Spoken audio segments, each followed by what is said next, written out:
Blessed be the tie that binds. Let's just do that one again.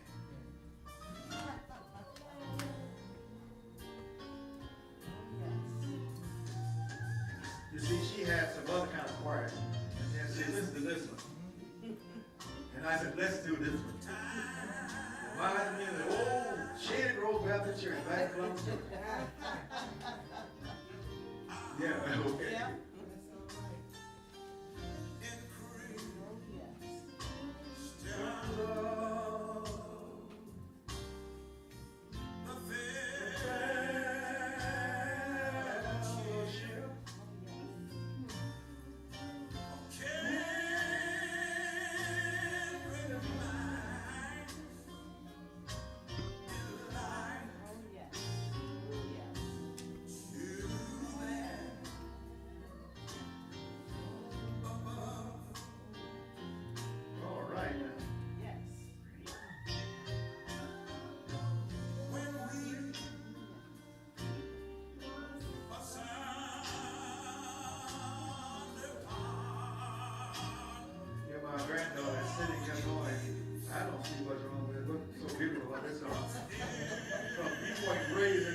Church I was raised in when they sing that song.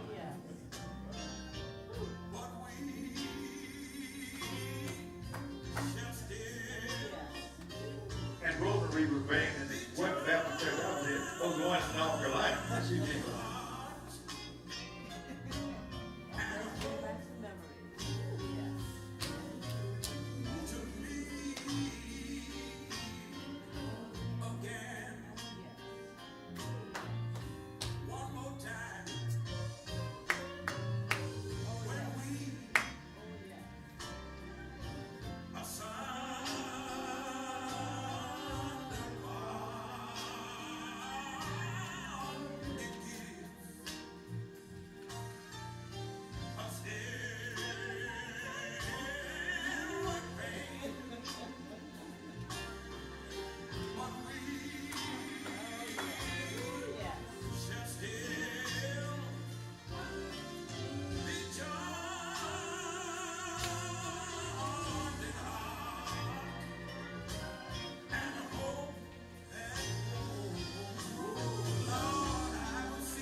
I can remember being back in this Shady Grove Baptist Church, Columbus, Georgia.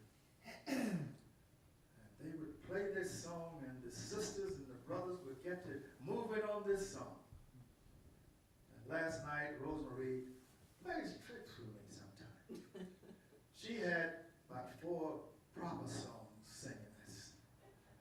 And then she said, what about this one? And she prayed that one. And I said, that's the one I want to receive my sermon. Because that takes me back some. I don't know about the rest of you, but it takes me back to when my father was the head of the deacon board and my mama was on the usher board, and we all were Baptist in the Baptist church back then. But that song has a history. Did you know that? Did you know the history of that song had to do with Dr. John Fawcett? He was a minister of a small church in England.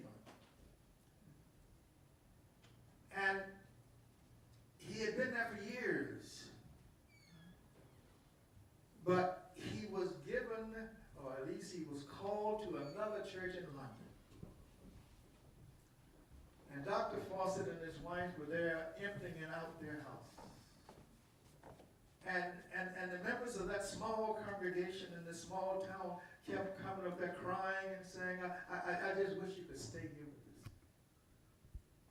And Dr. Fawcett, a wife came up and came to him crying, said, we can't leave here. We've got to stay here.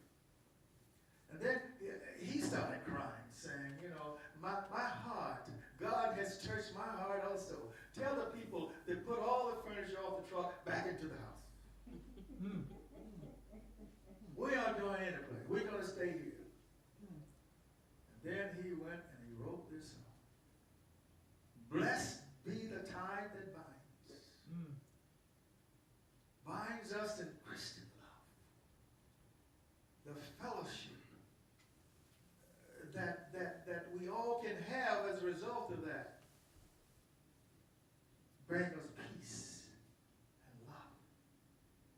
And as we go throughout this month, continuing to talk about unity, this song is bringing about the unity that we want.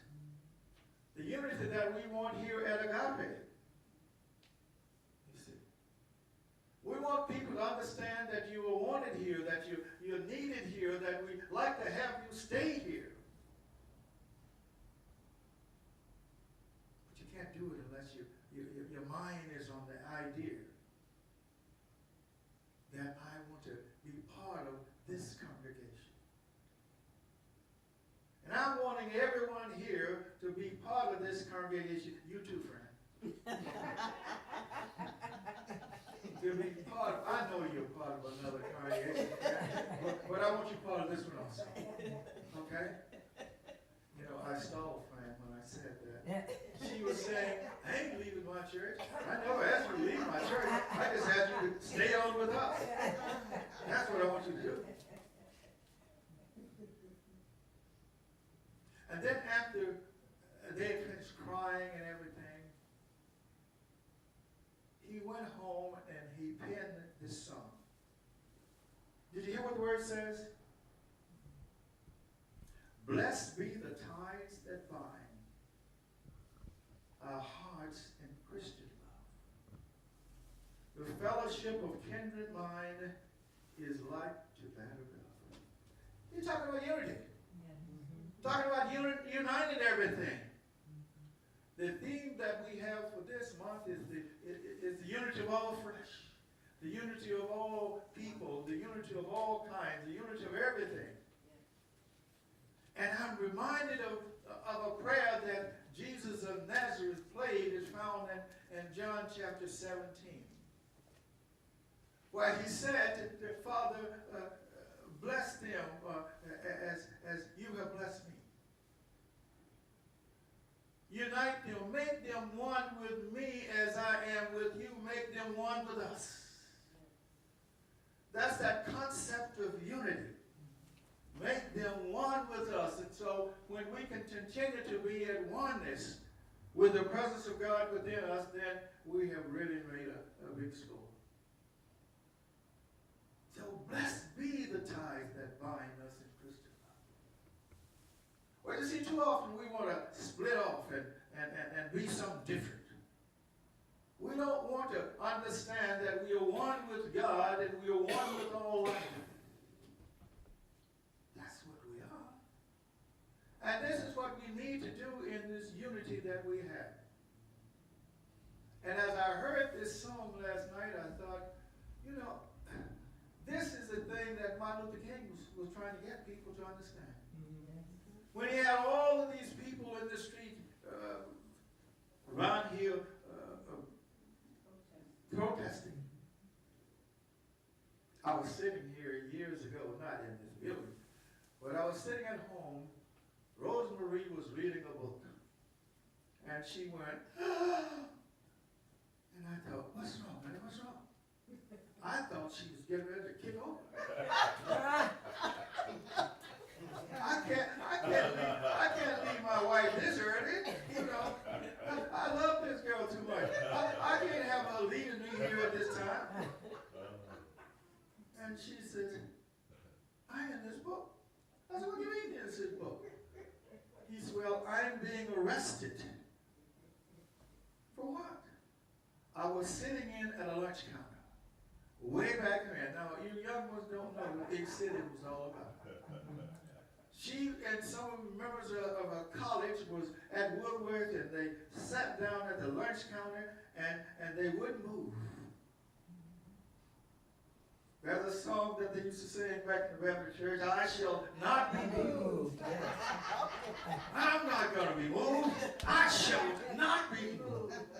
Like a tree planted by the rivers of water, I shall not be moved. Yes. Oh, yes. Yes. And they weren't moved. Except when the police would lead them out to the paddy wagon, James. And there she was in full glory, being led. And I said to her, what kind of bird is it that don't fly? She said, I don't know. I said, jailbird. The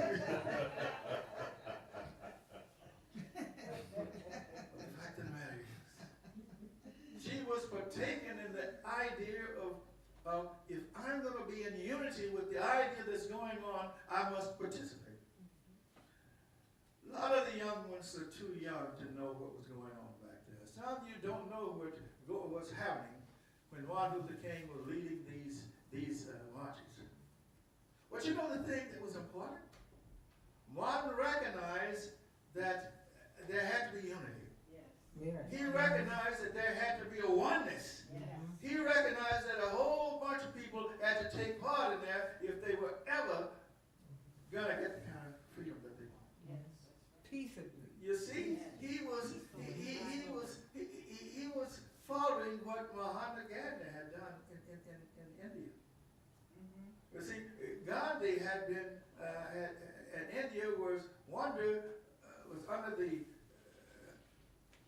the dominion of the English, and they had been asking them to release us and make us free.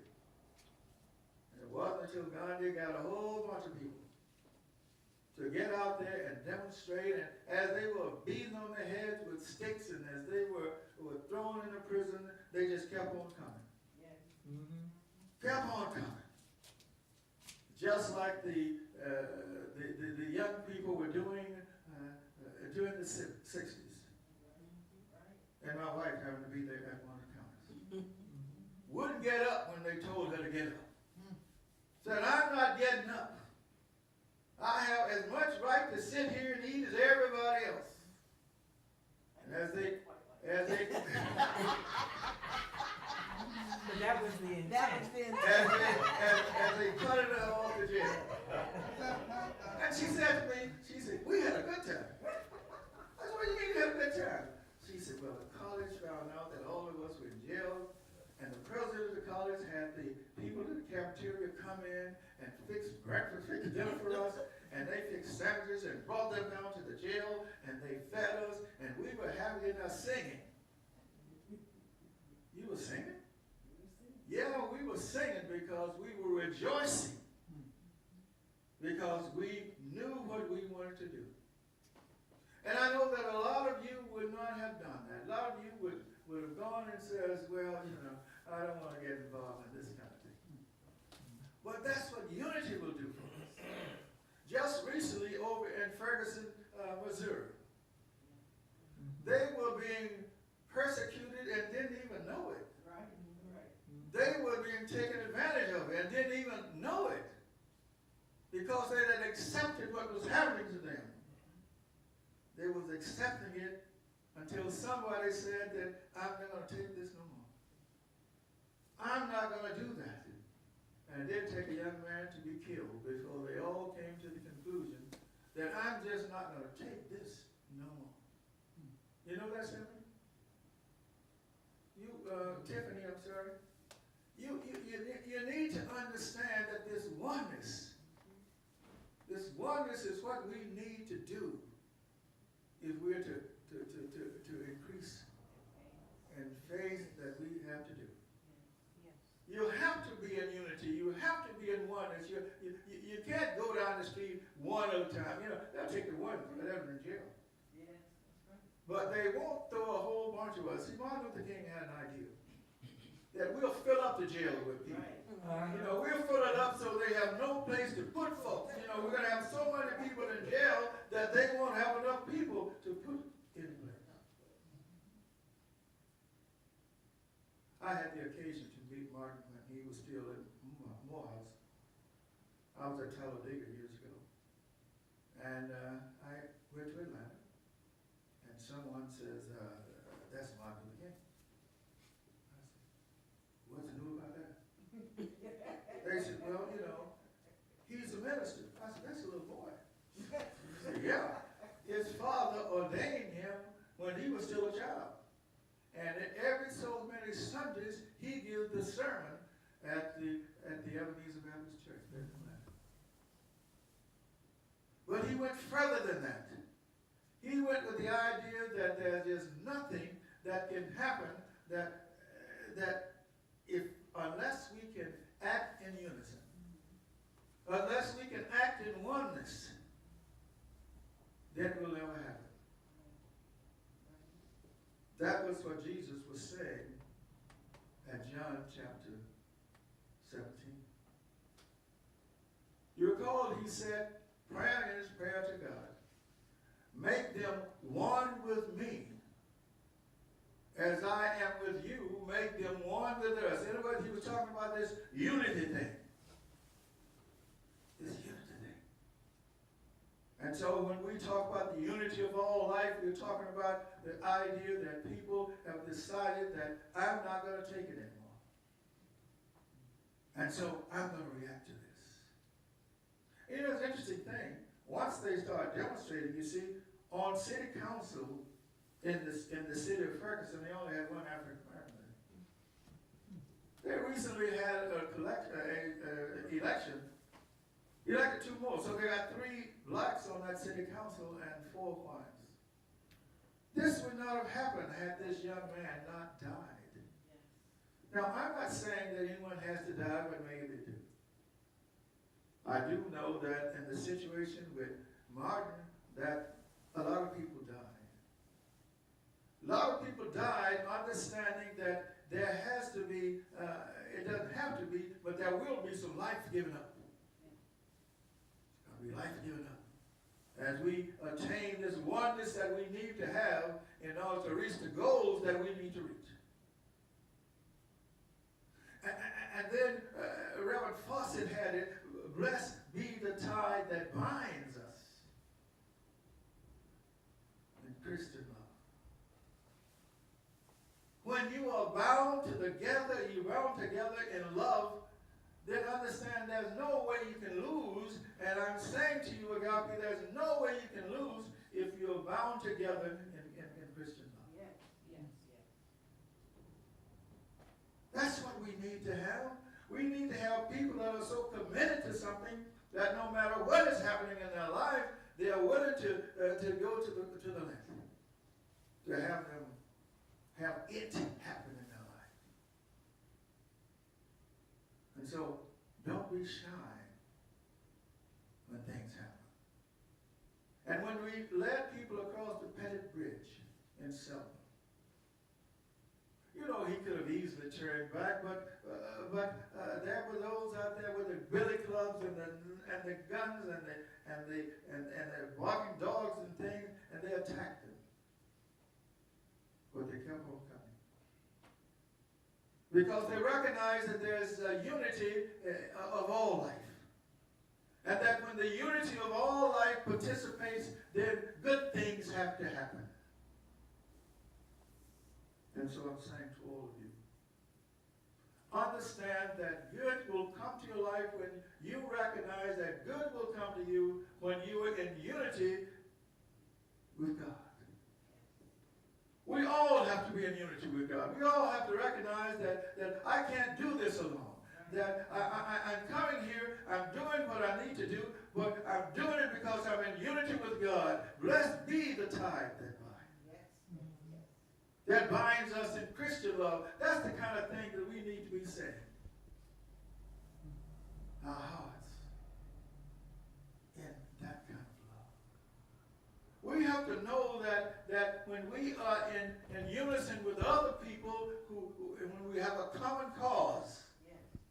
When there is a common cause, we need to be in unison. Don't try to run out there by yourself to do something that is what as we used to say in the South, the man had said, you see. In fact, in the South, in Georgia, we didn't call it the policeman, we used to call it the please man. You know who the please man was, David? The please man is, because you said, please, policeman, don't do anything. Don't hurt. Because they were bound to hurt you. So you say, there comes the please man. And all of your buddies and all of your friends and all of those in the neighborhood knew who the please man was. And they saw who the please man was. I remember when I was young. Now you guys say, I didn't know you could think back that long. I can think back that long. I can think back all of these years. But it was still a segregated South, James. But we were all on the playground playing. And the bus came around. And there was this black woman. She started running. And the bus driver jumped off the bus behind her. Now, there was no way he was going to catch her because. And we wondered, what was that? So all the older guys says, let's get it. Now, it takes a lot of nerve at that time to say that you're going to get the white bus driver. So I started running, and I thought they were behind me. James, they weren't behind me. Typically, I was out there by myself. But what I did, I could outrun this dude. I hit him in the back and I knocked him down, and he jumped up, and I took off. And I looked back at my brothers who were much older than I, and they were still on the playground. So you got to understand, if you're going to do these moves, that if you talk about unity, you need to make sure that you were united. That you went out there by yourself. You see, had I known that I was by myself, I would have put on brakes so fast. But I'm here thinking that they were behind when all the older boys would say, let's get him. I'm thinking they meant, let's get him. Not, George, go get him. And I really hit him. And I knocked him, he jumped up and started running after me. There was no way he was going to catch me. So we went down through the yard and where we were. And see, I knew where all the clotheslines were. And I ducked under some clothesline, and he got hung by clothesline. But I still kept on running. And he got up, and he went back, and he called the police. And the police came, and there was none of us to be seen. Particularly me. I was not going to be up there, Tony, because I knew that they were going to try to, treat me with harm. But I did tell them in no uncertain terms in the language you guys, even though I was young, you don't want to hear what I said. You guys said, let's do it. I didn't think let's mean George do it. And too often it happens like that. When people say, let's do this, you better find out who let's hear. Yeah. You're out there by yourself. You better understand that you are not out there by yourself. Unless you can run real fast. And if you run real fast and you're sure they can't catch you, if you know the neighborhood, you know where all the clotheslines were, then you're not worried about it.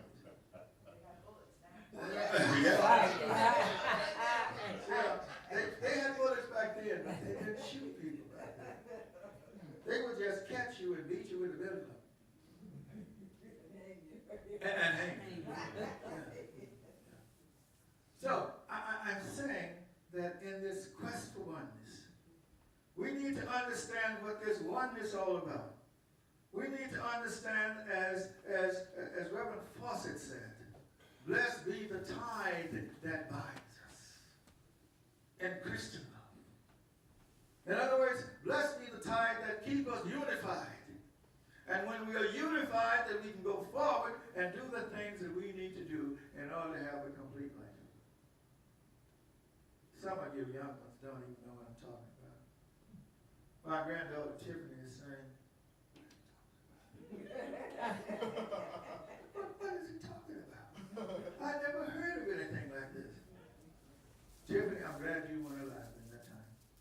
I'm glad that you weren't there back then.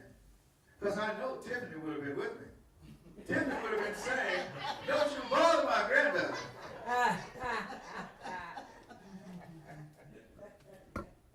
And my grandson David would have been saying, that's right. Don't be bothered my grandfather. I would have had your back. Yeah, see? See, he's saying that right now. I would have had your back. But that's not what he was saying. Yeah, right. But back then, he would have been back there with the older guys. And I came back and said, why didn't you guys do it? Well, you know, we didn't want to get arrested. You wanted me to get arrested, and I'm the youngest in the group. My brother was 3 years older than I. And so I played with guys that were 3 or 4 years older than me. And so when they said, let's do that, I'm thinking that at the youngest, I'm going to lead the pack, and they're going to be right behind me. And we're going to take this white man, I should be said that way, but we're going to take this white man and we're going to knock him down. Don't be bothering no white women, you see. Because he was surely going to whip this black woman. He called the police, and the police came down, and he couldn't find a single person, because we were all at home. We were all there hiding. And so they left. And so when that bus came down again, he was not on the bus. Because he said that, I can't do this because they will jump on me. And I got to wondering, why is it that more of us didn't take that trip? Now, I'm not telling you to go and start fighting, but I'm telling you what we did back then. In order to protect black womanhood, you didn't let folks come and beat them up. But too often right now, this day, that black men are so busy beating black women that they don't need the Caucasian to do it for them. Mm-hmm. Now, there are those who are saying, yeah, boy, this year doesn't sound like a sermon of love. But it is. It's one that's saying, love is paramount in my life. That I'm going to do those things that are helpful to my people that look like me. And I can understand why Rosemary gasped for breath when she saw herself being arrested in the book.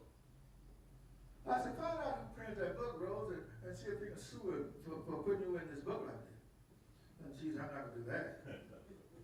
I would. I probably would have lost, but I would have certainly done something like that.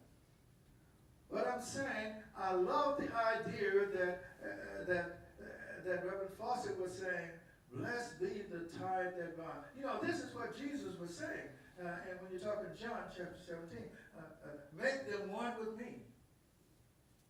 As I am with you, make them one with us. Jesus was talking about the unity that should exist in all lives. Because if there's unity, there's strength in numbers. Yes. Yes. We got to understand and know that there is strength in numbers, and don't be backing away from this thing. Don't be asking other folks to try to get into these situations, and you sit back and watch the things have changed and say, yeah, I was there. When you knew that you weren't there. And everybody who knew you weren't there. But know that love is the thing that guides us. Know that we are there in oneness. And I like the way Jesus put it, Father, make them one with me. As I am with you, make them one with us. And when we understand that God is making all of us one, we need to understand this concept of unity. the unity of all life, the unity of all people. But we're not just talking about people. The unity of all life means that the unity of just people with all the animal kingdom, everything that we are one. However, I must tell you there's one that I'm not sure that I'm going to be one with. There's a bird outside on our patio. He's pooping all over the patio. And he's running into the slider, knocking himself out, getting up and doing it again. And for the last week, he's been doing it. And the whole patio is littered with bird poop. So I said to Rosemary, I'll do it. She said, okay. I'll plant some flowers. I said, I was hoping you would say, that's okay, I'll do it. She said, I know what I could say. If you said you're going to do it, I'm going to let you do it. So, understand that in oneness, we're doing what God wants us to do. God wants us to be at one with Jesus Christ. And Jesus is the Christ because he was anointed to be the Messiah. His last name is not Christ. Understand that Jesus' last name is not Christ. Never was and never will be. Oh, wait a minute. People today think that Jesus' last name was Christ. Not really understanding that Christ was something that he became. We have to understand that. We have to understand that in this concept of unity, we just got to love. We're going to love and we're going to be at oneness. And as long as we're at oneness, we can do a lot of things that we can do without being one. Too often people want to be at one, not oneness. They want to be at one. So they can go away and boast that, hey, I'm tough. But I'm never that tough. That I've got to be one. I'll be there with the group. And then I got sense enough now to look around. To see if the ones who were saying, let's get them, is following me. And the older guys would say, well, I didn't want to get in trouble. I said, but you didn't mind my going out there and getting into trouble. Well, George, you know, you ran so fast. No, I didn't run that fast. Just you guys were still on the playground playing. So you wouldn't be out there. But I felt kind of good about running by him and balling up my little fist at the time and hitting him in the back. Maybe you would say that's not Christian love, but that's what I did. I hit him in the back and knocked him down and kept on running. And he jumped up to try to follow me, which was a fool's error. Because he didn't know where he was going. I did. I knew that when he was running through the backyard, I knew where all the clotheslines were. And he ran through into the second house. He got hung by a clothesline. And he got up and decided he wasn't going to do that. Let us recognize this oneness is for our benefit. We got to act in oneness, in Christian love. Not oneness because we don't want to be able to boast about something. Let's know that this oneness is something that we in order to accomplish something. It was very pleasing to know that when the people at Ferguson, Missouri had an election, that 2 other blacks were elected to the city council. Now they have 3 blacks on city councils rather than the 1. 4 whites and 3 blacks on city council. That's what can happen when people get together and they're not trying to do things in oneness. Understand, you're better when you do it together rather than in oneness. So, the idea here is be together in unity, not in disunity. Because disunity is saying you're trying to do everything by yourself and you don't need God. Well, I need God in my life. You all need God in your life. God is there, but you just need to recognize that God is there. That's the key. recognizing the presence of God in each one of us. Blessed be the tithe that binds. By the way, as we were singing that song, I glanced over at Arita, and she was being carried away with that song. So I said, she came up like I did. She's heard this song, blessed be the tithe that binds. Our hearts in Christian love. The fellowship that we get from doing that, we're so grateful. Know that God is love. Know that when Jesus was praying for his disciples, saying, make them one with us, make them one with me, as I am with you, make them one with us. He was trying to create this bond of loving friendship together. And when you do that, it's all going to work out in your direction. Don't try to do so many things by yourself. But at least don't be afraid to get out there with the rest of the folks who are trying to accomplish something and help it being accomplished. So that you can stand back and say, yeah, I helped there. Not when you were sitting at home and then get out and tell, oh, yeah, I was on that march. When you knew that you were not on that march. And nobody who knew you saw you on that march. And know that it's all up to us. That is so important for us. To recognize that that love is the important thing in our lives. Please join me.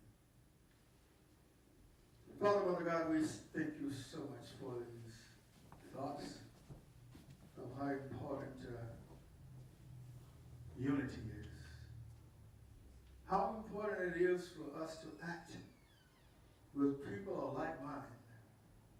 How important it is for us to recognize that you're with us all the time, that you will not depart from us.